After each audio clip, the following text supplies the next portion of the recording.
Hello everyone, જય શ્રી કૃષ્ણ, જય મુરલીધર બધાને. સ્વાગત છે તમારું પ્રિયાસ કુકિંગ ચેનલમાં. તો દરરોજની જેમ આજે પણ કંઈક નવું. જો આ રીતે રેસીપી બનાવીને એક વખત આ ડિશ તમે ખાઈને ટ્રાય કરીને તો દરેક લોકોનું દિલ જીતી લેવાની છે આ રેસીપીવાળી ડીશ, એની ગેરંટી હું આપું છું. હવે બાળકો સ્કૂલેથી આવે ત્યારે એમને ભૂખ લાગી હોય અથવા રમવા જવાના હોય ત્યારે પણ ભૂખ અવશ્ય લાગવાની છે.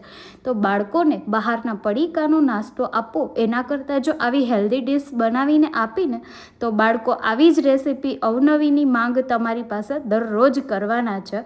જી હા ફ્રેન્ડ્સ, તો એને કેવી રીતે બનાવવું, જેમાં મગ આપણે ઉપયોગ કરવાના છે અને એ કેટલા હેલ્ધી ને પૌષ્ટિક છે તો બધાને ખબર જ છે.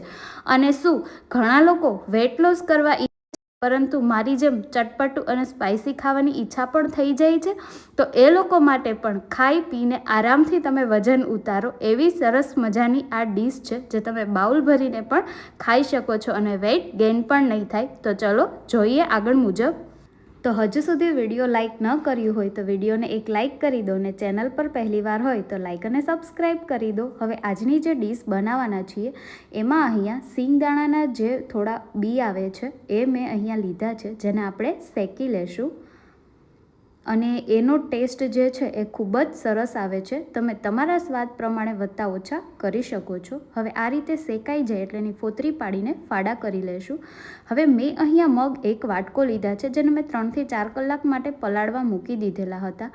હવે એને કુકરમાં ટ્રાન્સફર કરી સ્વાદ અનુસાર એમાં થોડુંક નમક ઉમેરી અને માત્ર એક જ સીટી કરવાની છે. જો વધારે કરશું તો મગ છે એકદમ ફાટી જશે એ રીતે. અને જો તમારે પલાળીને ન બાફવા હોય તો તમે ડાયરેક્ટ બાફો તો એ ધ્યાન રાખવાનું કે તમારા મગ ફાટી ન જાય. તો એક સીટી થઈ ગઈ છે. હવે એમાં ઉમેરવા માટે મેં અહીંયા અડધું શિમલા મિર્ચ, એક તીખું મરચું, એક હાફ ટમેટું અને એક નંગ ડુંગળી લીધેલી છે. તો સૌથી પહેલાં ટમેટાને એકદમ બારીક ઝીણું છે સમારીને તૈયાર કરી લઈએ. હવે તમને આ ચારેય વસ્તુમાંથી જો વધારે ભાવતી હોય એમાં પણ તમે વત્તા ઓછું કરી શકો છો.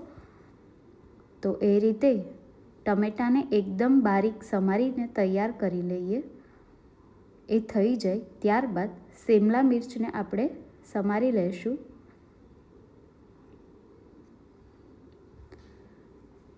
હવે શિમલા મિર્ચ સમારીને તૈયાર થઈ જાય એટલે આ જે મરચું છે મેં હાફ જ લીધું છે કારણ કે ખૂબ જ તીખું હતું. ત્યારબાદ એક નંગ ડુંગળી જેને પણ આપણે એકદમ બારીક સમારીને તૈયાર કરી લઈશું. તો આપણું ટમેટું, શિમલા મિર્ચ, તીખું મિર્ચ અને ડુંગળી આ ચારેય વસ્તુ સમારીને તૈયાર છે. તો હવે એને સાઈડમાં મૂકી દઈએ.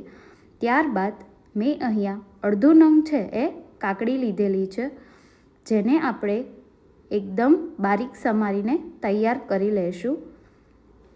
અને મગ મેં અહીંયા જે બાફ્યા છે એ એક સીટી બાદ મેં થોડી વખત એમાંથી હવા ન કાઢીને સેજ અમથા એનું મોઢું ખુલી જાય મગનું એ રીતે કર્યા છે. જો તમારે આખા રાખવા હોય તો તુરંત કુકરમાંથી હવા કાઢી લેવી.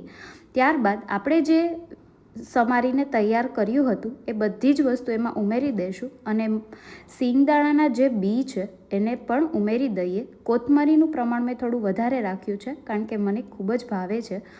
ત્યારબાદ 1 ચમચી ચાટ મસાલો, ચપટી લાલ મરચું પાવડર અને અડધું ફાડું લીંબુનું. લીંબુના રસથી ખૂબ જ ખાટા મીઠો સરસ એવો ટેસ્ટ આવે છે, તો તમે લીંબુ પણ વત્તા ઓછું કરી શકો છો. હવે એ બધી વસ્તુ ઉમેરાઈ ગયા બાદ એને સરખી રીતે મિક્સ કરી લઈએ અને એ મિક્સ થઈ જાય ત્યારબાદ તમે એને એક પ્લેટમાં સર્વ કરો. જો કોઈ પણ વ્યક્તિ અથવા બાળકોએ એક વખત આ ડીશ ટ્રાય કરી લીધી ને તો પછી હરરોજ આ ડીશ જ ખાવાની બધા જીદ કરશે. હવે જે વેટ લોસ કરવા ઈચ્છે છે એના માટે તો બેસ્ટમાં બેસ્ટ ઓપ્શન છે આ ડીશનો. અને આમાં પણ હજી ઘણા બધા ચાટ છે. જો તમારે એની રેસીપી તુરંત જોતી હોય તો મને કમેન્ટ અવશ્ય કરો, હું એ પણ અપલોડ કરી દઈશ. અને બાળકો માટે તો ખૂબ જ સારા છે. બહારના પડીકા કરતાં બાળકોને સ્કૂલેથી આવે ત્યારે અથવા રમવા જાય ત્યારે એને આ અવશ્ય ખવડાવો.